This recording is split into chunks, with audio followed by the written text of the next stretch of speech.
নমস্কার প্রিয় দর্শক বন্ধুরা, আজ আমরা আলোচনা করতে চলেছি এক অত্যন্ত শক্তিশালী এবং অলৌকিক তিথি, যে তিথি হলো বরদা চতুর্থী। বরদা অর্থাৎ বর প্রদানকারী, চতুর্থী হচ্ছে শ্রী গণেশ ঠাকুরের তিথি।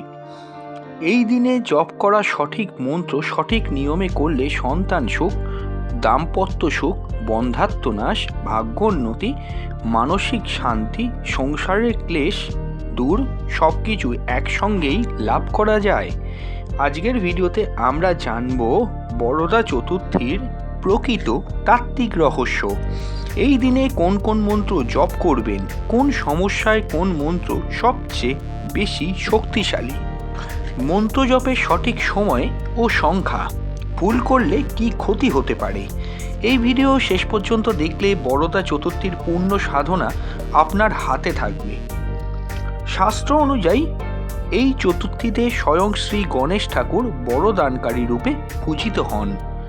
যাদের সন্তান হচ্ছে না, বিশেষ করে যাদের বিবাহের বহু বছর পরেও সন্তান সুখ নেই, যাদের গর্ভ বারবার নষ্ট হচ্ছে, তাদের জন্য বরদা চতুর্থী অমোঘ এক তিথি। এই দিনে মন্ত্র জপ করলে তা সাধারণ দিনের জপের তুলনায় 10 গুণ বেশি ফল দেয়। বরদা চতুর্থীতে মন্ত্র জপ করলে সেটি অত্যন্ত শক্তিশালী হয়, কারণ চন্দ্রগ্রহের কৃপা, চতুর্থীর তিথি শক্তি, গণেশ স্তোত্রের পূর্ণ সক্রিয়তা থাকে এই তিথিতে। শাস্ত্রে বলা হয়েছে চতুর্থীতে জপ করা মন্ত্র সরাসরি অবচেতন মন ও কর্মফলের স্তরে কাজ করে। এই কারণেই আজ আমরা একে একে জানব সবচেয়ে শক্তিশালী মন্ত্রগুলি। সর্বপ্রথম সর্বশ্রেষ্ঠ বরদা চতুর্থী মন্ত্রটি হল ওং গাং গণপতয়ে নমঃ। এই মন্ত্রটি আপনারা 108 অথবা 1008 বার জপ করতে পারেন। সূর্যোদয়ের পরে জপ করবেন। এর ফলে সমস্ত বাধা দূর হবে, ভাগ্য খুলে যাবে, সন্তান যোগ কিন্তু আপনার জীবনে সক্রিয় হবে। দ্বিতীয় হলো সন্তান সুখ লাভের জন্য বিশেষ মন্ত্র ওং শ্রী গণেশায় বরপ্রদায় নমঃ। এই মন্ত্রটি 108 বার জপ করুন। প্রসাদ হিসাবে কলা ও গুড় প্রদান করুন। এর ফলে বন্ধাত্ম নাশ হবে, গর্ভধারণে সহায়তা পাবেন।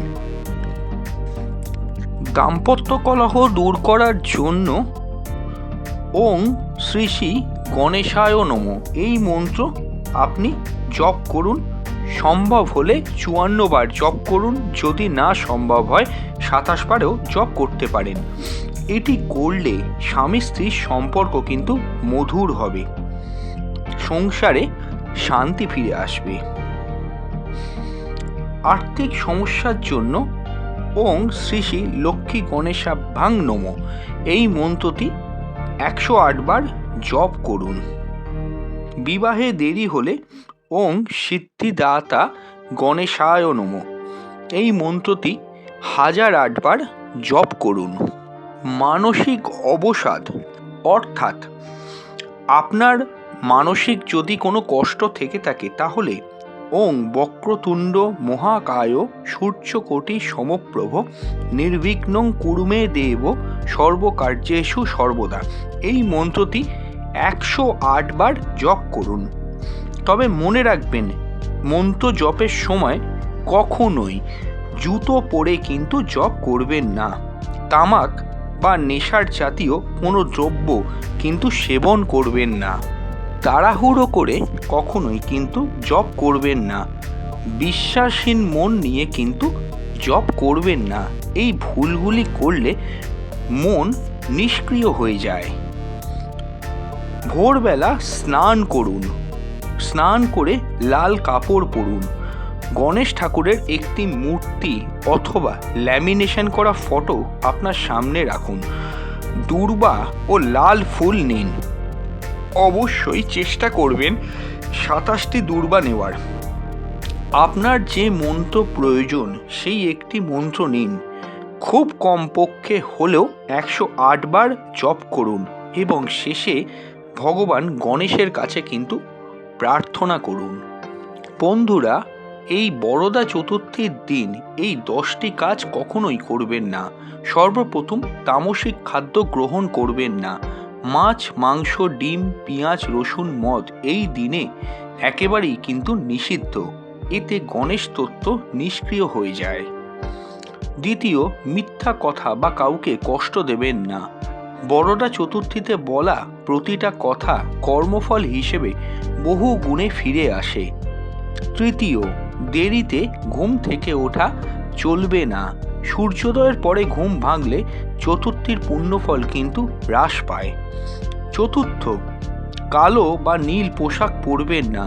এই রঙগুলি সাধারণভাবে শনি তত্ত্ব বাড়ায়।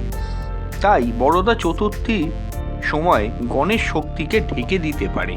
সম্ভব হলে লাল বস্ত্র পরিধান করুন। পঞ্চম, নোংরা অবস্থায় জপ করবেন না। স্নান ছাড়া অগোছালো ঘরে বসে জপ করলে মন নিষ্ক্রিয় হয়ে যায়।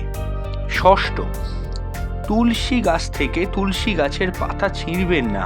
চতুর্থীতে তুলসী স্পর্শ করা শাস্ত্রমতে কিন্তু নিষিদ্ধ। এতে গৃহে অশান্তি বাড়তে পারে। সপ্তম, তর্ক ঝগড়া করবেন না। এই দিনে ঝগড়া দীর্ঘস্থায়ী ক্লেশ ডেকে আনতে পারে। অষ্টম, সূর্যাস্তের পর নতুন কোনো কাজের সংকল্প নেবেন না। বরদা চতুর্থীতে সংকল্প নেবেন শুধুমাত্র দিনের আলোয়। নবম, ভাঙা বা নষ্ট জিনিস দিয়ে পূজা করবেন না। ফাটা কাপড়, ভাঙা প্রদীপ, নষ্ট হওয়া ফুল এইসব দিয়ে পূজা করলে ফল কিন্তু বিপরীত হয়। অবিশ্বাস নিয়ে মন্ত্রজপ করবেন না, অর্থাৎ বিশ্বাসহীন জপ শাস্ত্রমতে নিষ্ফল কর্মরূপেই কিন্তু বিবেচিত হয়। বরদা চতুর্থীতে জপ করা একটি মন্ত্র আপনার জীবনের বহু বছরের কষ্ট একদিনেই কিন্তু হালকা করে দিতে পারে। বিশ্বাস, নিষ্ঠা আর নিয়ম এই তিনটি থাকলেই গণেশ ঠাকুরের কাছ থেকে আপনার বর প্রাপ্তি কিন্তু নিশ্চিত। ভিডিওটা ভালো লাগলে নিচের কমেন্ট বক্সে জানিয়ে যাবেন। নতুন হলে আমাদের চ্যানেলটা সাবস্ক্রাইব করে অল নোটিফিকেশন বেলটি কিন্তু প্রেস করে যাবেন। নমস্কার।